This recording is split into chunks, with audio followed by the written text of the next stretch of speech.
बिस्मिल्लाहिर्रहमानिर्रहीम। हज़रत रसूलुल्लाह सल्लल्लाहु अलैहि वसल्लम का इरशाद है, एक मोमिन दूसरे मोमिन के लिए इमारत की तरह है कि उसका एक हिस्सा दूसरे हिस्से को क़ुव्वत पहुंचाता है।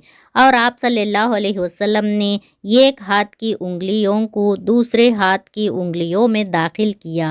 जैसे एक हाथ की उंगलियों को दूसरे हाथों की उंगलियों में दाखिल करने से हाथों में क़ुव्वत बढ़ती है, ताकत बढ़ती है, इसी तरह एक मोमिन दूसरे मोमिन से जुड़े रहने की वजह से मोमिन में क़ुव्वत और ताकत बढ़ती है। इसीलिए एक दूसरे से जुड़े रहना चाहिए। इस वक्त आप जो ये वीडियो देख रहे हैं या सुन रहे हैं, आप अपने एक हाथ की उंगलियों को दूसरे हाथ की उंगलियों में दाखिल करके देखिए, हाथों में कितनी क़ुव्वत पैदा होती है, आप ये महसूस कर सकेंगे।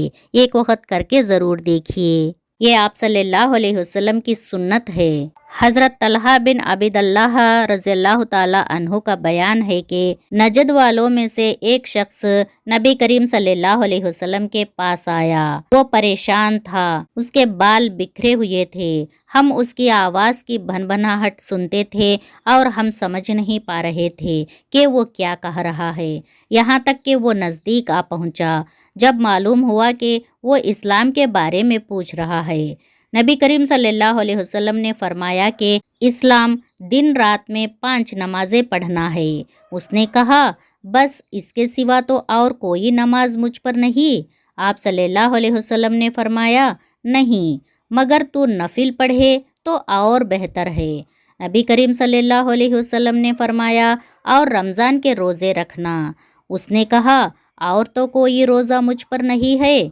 आप सल्लल्लाहु अलैहि वसल्लम ने फरमाया, नहीं, मगर तू नफिल रोज़े रखे तो और बात है। तलहा ने कहा, और नबी करीम सल्लल्लाहु अलैहि वसल्लम ने उससे ज़कात का बयान किया। वो कहने लगा कि बस और कोई सदका मुझ पर नहीं है। आप सल्लल्लाहु अलैहि वसल्लम ने फरमाया, नहीं, मगर ये कि तू नफिल सदका दे तो और बात है। इस हदीस के रावी कहते हैं कि वो शख्स पीठ मोड़कर चला, यूं कहता चला जाता था कि कसम अल्लाह की, मैं ना उससे बढ़ाऊंगा ना घटाऊंगा। नबी करीम सल्लल्लाहु अलैहि वसल्लम ने फरमाया, अगर ये सच्चा है तो अपनी मुराद को पहुंच गया। उस शख्स ने आप सल्लल्लाहु अलैहि वसल्लम से इस्लाम के बारे में पूछा। आप सल्लल्लाहु अलैहि वसल्लम ने दिन रात में 5 नमाजें पढ़ना और रमज़ान के रोज़े रखना और ज़कात अदा करने के बारे में बताइए। नमाज पढ़ना, रोज़े रखना, ज़कात अदा करना, ये तो हर मुसलमान पर फ़र्ज़ है।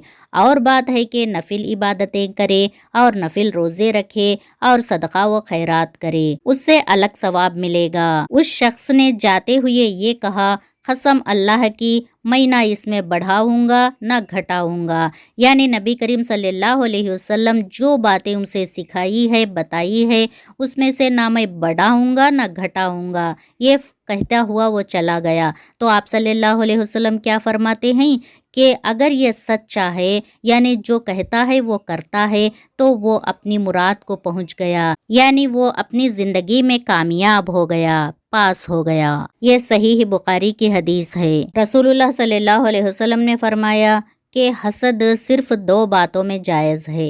एक तो उस शख्स के बारे में जिसे अल्लाह ने दौलत दी हो और वो उस दौलत को राह हक में खर्च करने पर भी कुदरत रखता हो, और एक उस शख्स के बारे में जिसे अल्लाह ने हिकमत की दौलत से नवाजा हो और वो उसके ज़रिए से फ़ैसले करता हो और लोगों को उस हिकमत की तालीम देता हो। वैसे तो हसद करना जायज़ नहीं है। किसी दौलतमंद शख्स को देखकर उसकी दौलत की वजह से उससे हसद करना जायज़ नहीं है, लेकिन वो दौलतमंद शख्स उसकी दौलत को अल्लाह के राह में खर्च करता हो तो उसको देखकर हसद कर सकते हैं। और जो शख्स अल्लाह की दी हुई अपनी हिकमत को लोगों के लिए सही फैसला करने में उसको सर्फ करता हो और उसकी तालीम उन लोगों को देता हो, तो ऐसे शख्स को देखकर भी हसद कर सकते हैं, क्योंकि नेकियां कमाने के लिए एक दूसरे से आगे बढ़ने में गलत नहीं है। रसूलुल्लाह सल्लल्लाहु अलैहि वसल्लम का इरशाद है, सबसे पहली चीज़ जिसे अल्लाह ने पैदा किया वो कलम है। अल्लाह ने उससे कहा कि लिख। कलम ने कहा, ऐ मेरे रब, मैं क्या लिखूं? अल्लाह ने फरमाया, قیامت تک ہونے والی ساری چیزوں کی تقدیریں لکھ۔ اس سے ہمیں پتہ چلتا ہے کہ اللہ تعالیٰ نے سب سے پہلے قلم بنایا ہے۔ آپ صلی اللہ علیہ وسلم کا ارشاد ہے، اس آدمی کے لیے جنت ہے جس کی نامہ اعمال میں استغفار کثرت سے پایا جائے گا، یعنی روزانہ استغفار کرنی چاہیے۔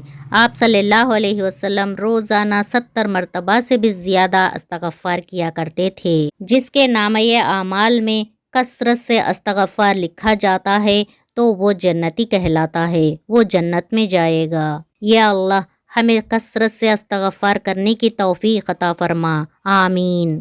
رسول اللہ صلی اللہ علیہ وسلم کا ارشاد ہے، اللہ فرماتا ہے، انسان میری عبادت کے لیے فارغ ہو جا، میں تیرے دل کو مالداری سے بھر دوں گا، تیری محتاجی ختم کر دوں گا، اور تو ایسا نہیں کرے گا تو میں تجھے کاموں میں مصروف کر دوں گا اور تیری محتاجی ختم نہیں کروں گا۔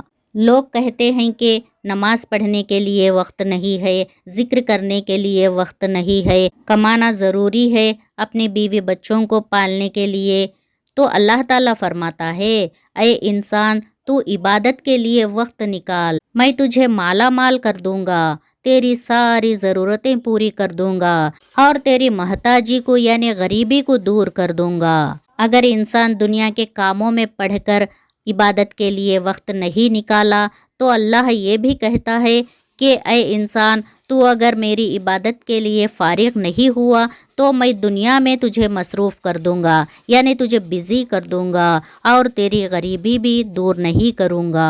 اگر اپنی غریبی ہٹانا چاہتے ہو تو اللہ کی عبادت کے لیے اپنے وقت میں سے وقت نکالو اور پھر دیکھو تمہاری غریبی کس طریقے سے اللہ دور کرتا ہے۔ یہ اللہ کا وعدہ ہے اپنے بندوں سے۔ رسول اللہ صلی اللہ علیہ وسلم کا ارشاد ہے، انسان کی عمر بڑھتی جاتی ہے اور اس کے ساتھ 2 چیزیں اس کے اندر بڑھتی جاتی ہیں، مال کی محبت اور عمر کی درازی۔ یعنی جیسے جیسے انسان کی عمر بڑھتی جاتی ہے اس کے اندر مال کی محبت بھی بڑھتی ہے، یعنی اور کیسے کماؤں اور کتنا کماؤں، اس طریقے سے مال کمانے کی چاہت اس کے اندر بڑھتی ہے اور زیادہ جینے کی چاہت بھی اس کے اندر بڑھتی جاتی ہے۔ کوئی بندہ یہ نہیں کہتا کہ بس اب اتنا مال کافی ہے، میں نے بہت کما لیا اور مجھے اتنی زندگی کافی ہے، بہت جی لیا، یہ کوئی نہیں کہتا۔ مال کی محبت اور جینے کی چاہت یہ انسان سے کبھی الگ نہیں ہوتی۔ اللہ تعالیٰ سے دعا ہے کہ ہمیں اپنی زندگی میں زیادہ سے زیادہ استغفار کرنے والے بنا، آمین یا رب العالمین۔ دوستو آپ کو یہ ویڈیو پسند آئی ہو تو ہمارے چینل نبی صلی اللہ علیہ وسلم کی باتیں کو سبسکرائب کرے، لائک کرے اور دوسروں کو شیئر بھی ضرور کرے۔ جزاکم اللہ خیرا کثیرا۔ السلام علیکم ورحمۃ اللہ وبرکاتہ۔